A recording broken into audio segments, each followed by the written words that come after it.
Hello student, আজকে তোমাদের কাছে আরেকটি গুরুত্বপূর্ণ প্রশ্ন নিয়ে আলোচনা করব, যে প্রশ্নটির কোয়েশ্চেন মার্ক হচ্ছে 5 নাম্বারের।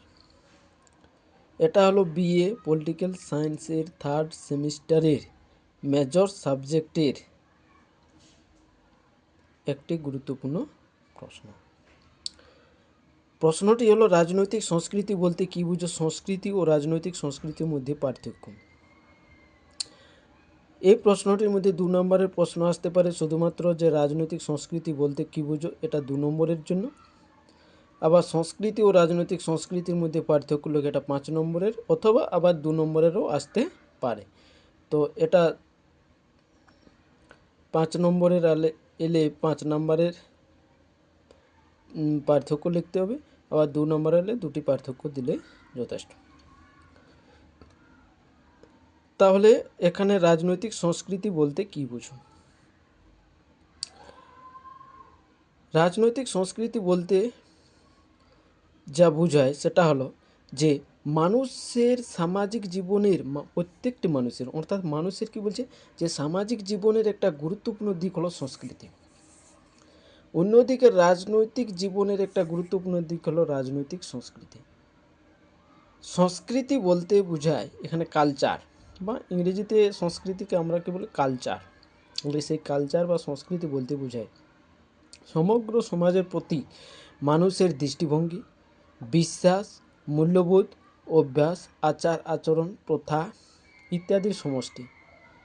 তাহলে আমরা কি বলবো না, সংস্কৃতি বলতে বোঝায় সমগ্র সমাজের প্রতি মানুষের যে দৃষ্টিভঙ্গি, তাদের যে বিশ্বাস, তাদের মধ্যে যে মূল্যবোধ, অভ্যাস, তাদের আচার আচরণ এবং তাদের মধ্যে যে প্রথা, সেই ইত্যাদির সমষ্টিকে আমরা ইত্যাদির সমষ্টিকে আমরা শুধুমাত্র সংস্কৃতি বলবো।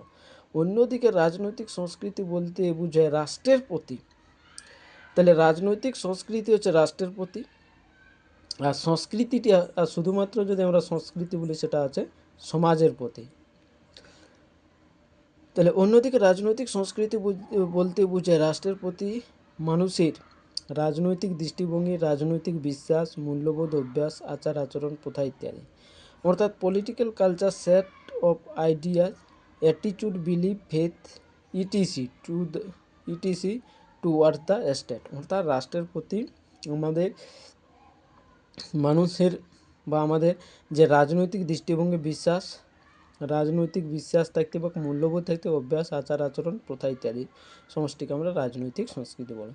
সংস্কৃতি ও রাজনৈতিক সংস্কৃতির মধ্যে প্রধান পার্থক্য হলো যে সংস্কৃতি মানুষকে মার্জিত, রুচিশীল সামাজিক জীবে পরিণত করে।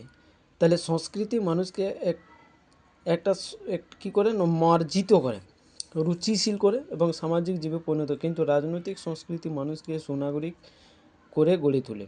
সুনাগরিকের গুণাবলী নির্ভর করে সেই দেশের রাজনৈতিক সংস্কৃতির উপর।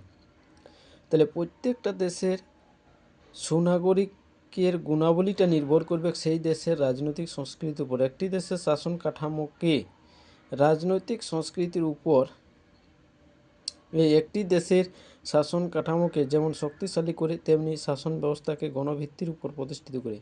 রাজনৈতিক সংস্কৃতি শাসন ব্যবস্থাকে জনগণের কাছে গ্রহণযোগ্য করে তোলে। Thank you.